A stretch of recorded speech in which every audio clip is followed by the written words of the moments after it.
For once, I'd like to stand before you all and share the sermon that I actually wanted to write.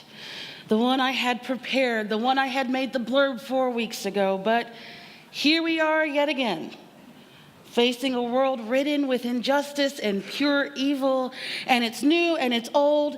And in the month since I last shared words with you, even more vitriol has filled the airwaves. A man shot and killed for being a good guy with a gun who just happens to be black.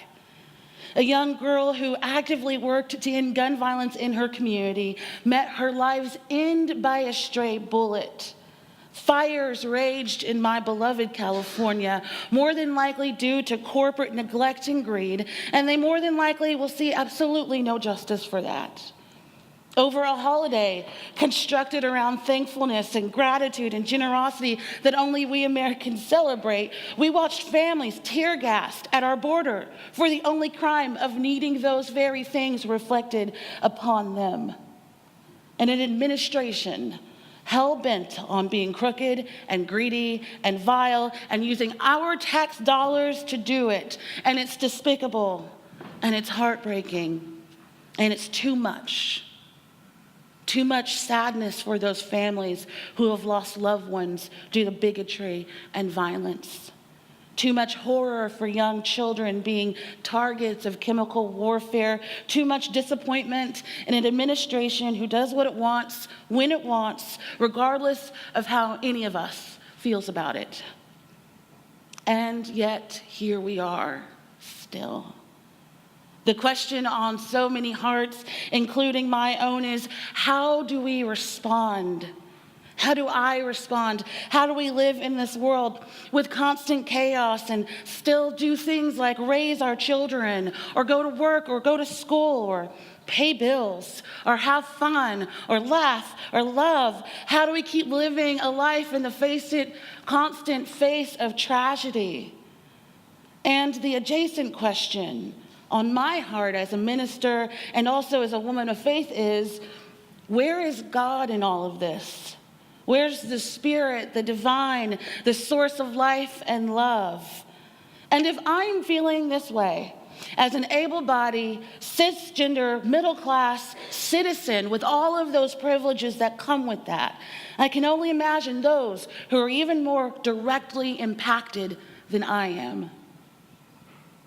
But we also know that none of this is new territory. During the Kavanaugh hearings, I preached about the age-old question of who we are and who we want to be.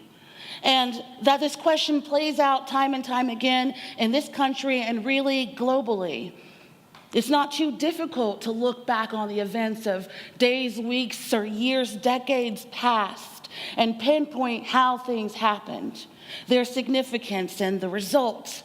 It's relatively easy to lay out the factors of, for example, the Great Depression. History shows us methodically how it happened, why it happened, and what the ultimate effect was on the world, and how the world played into the effect here, and all of the things that happened.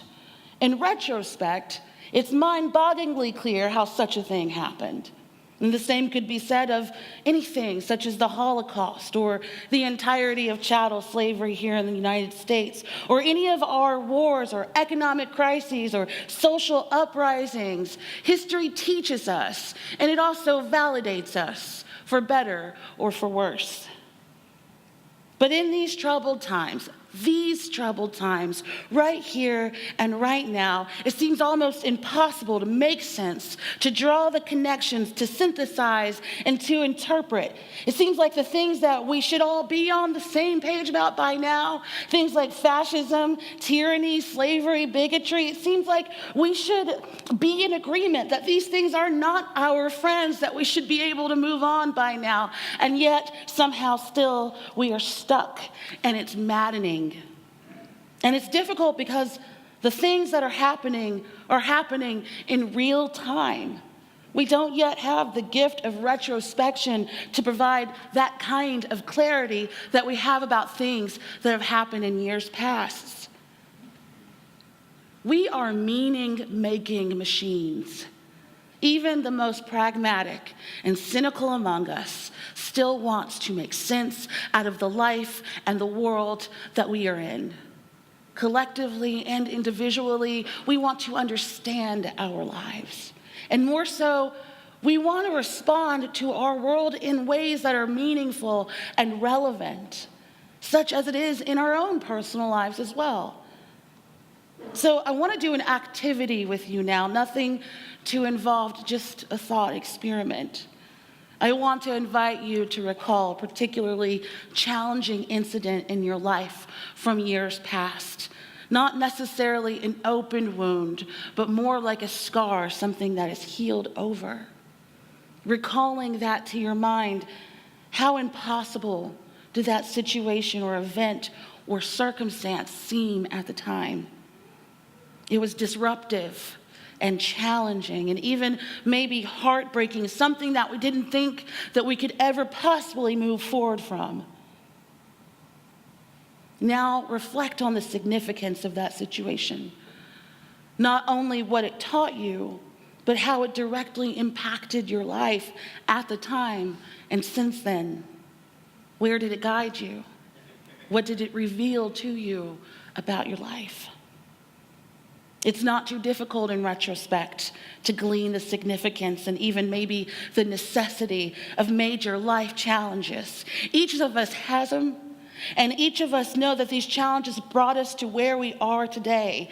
Maybe we would have changed some of them, but there's nothing wrong with having those regrets or owning those mistakes. But we know that changing them isn't an option, and really we have no control over what happened. Only over what we have become since then. And we know that what has happened in our own lives had to happen to lead us to this very moment. And that at the time we couldn't have possibly known where that challenge would lead us. And God knows we wouldn't have chosen either way, because who wants to struggle? I don't know about you, but I don't like disruptions in my life. I'll get to the good stuff on my own way with my own strategy, if only it ever worked that way. Retrospection is a kind of knowing of what has been. And clairvoyance is a type of knowing of what is to come, whereas clarity is a kind of knowing of what is right now. One thing I love about being a Unitarian Universalist and a Unitarian Universalist minister to boot is that we can hold a myriad of texts and learnings as sacred. Our authority comes from the community, and as a humanist, for me, another source of authority comes from my experience and the experience of the humans around me. So today's sacred text is, you guessed it, Harry Potter and the Prisoner of Azkaban. Now, if you're visiting this morning, I just want you to know that I'm the minister who talks about Harry Potter a lot. Our senior minister talks about CrossFit a lot. And our serving together minister wears sandwich boards. And that's just how we roll here at River Road. Now, I won't spoil it for those of you who haven't read it, or should read it. Might read it one day. But essentially, things go way wrong for Harry Potter and company in this book. They aren't able to save and validate those who are innocent of crimes that they're being severely punished for. They aren't able to rescue even themselves from the peril that meets them towards the end of this book, in this adventure. And each move they make seems to hurt those very beings that they wish to liberate. In the process of their end of book adventure, at one point, Harry's overcome with this terrifying and dreadful monster called Dementors. Creatures whose sole purpose it is to suck the souls of literally anyone in their path. They consume their victims with crushing depression and sadness in order to immobilize and to make the kiss of death that they give all the more easy. Now, to meet one Dementor could be your end. And in this book, Harry was subsumed by hundreds out of nowhere. As he is about to succumb to the Dementor's kiss, he's saved by an unknown figure in the distance. He almost glimpses this figure before he passes out and awakes in the hospital wing. Now, Harry and crew, once he awakes, they are filled with disappointment at their lack of achievement and frustrated at the way things played out. That chain of events that led to calamity, wondering if only maybe one or two things had gone differently, what kind of outcome it could have been. Well, they get their chance to find out. They find a way to go back several hours in time to right those wrongs, figuring out how to tweak circumstances slightly to help achieve success in their mission. And in some ways, they are successful. Also, Harry discovers who his savior from the Dementors was. Now, this is a spoiler just to prepare you. It was himself.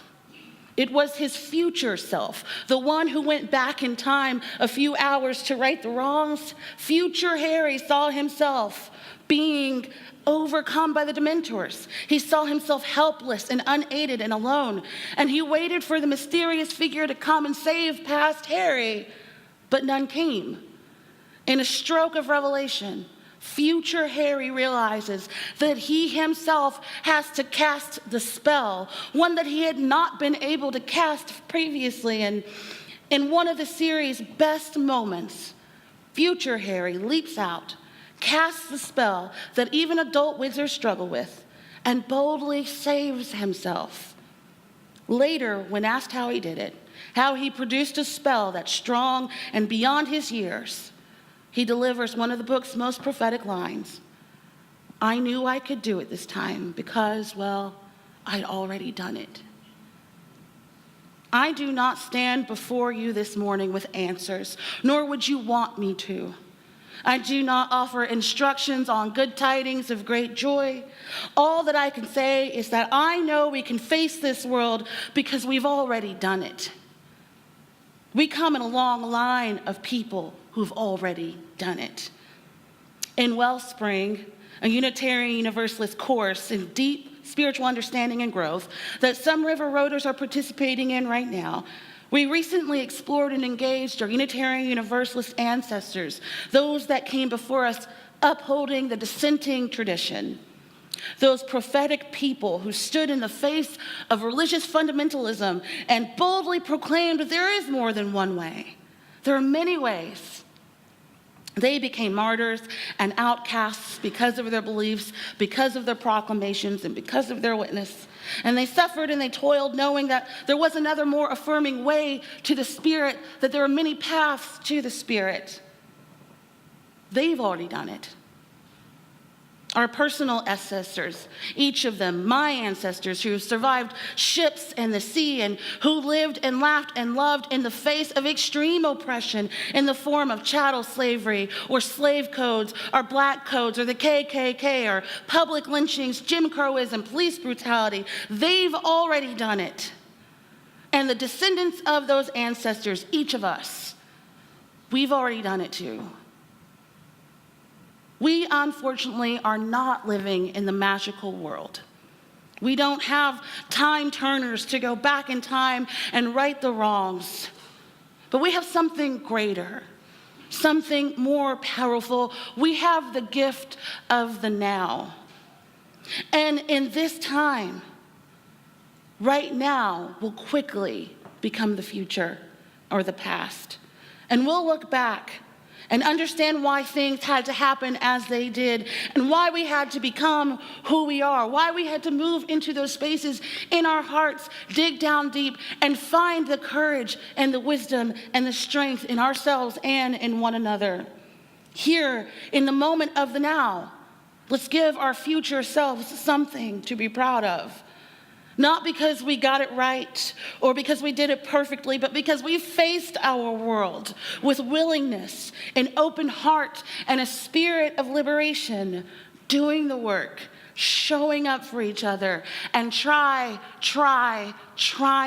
again and again, knowing that the work is in the living. We may not yet have the gift of retrospection, but we can always have the gift of clarity, the gift of knowing in the now that we are exactly where we need to be. And we are on time, and we can do this because we already have. May it be so, always.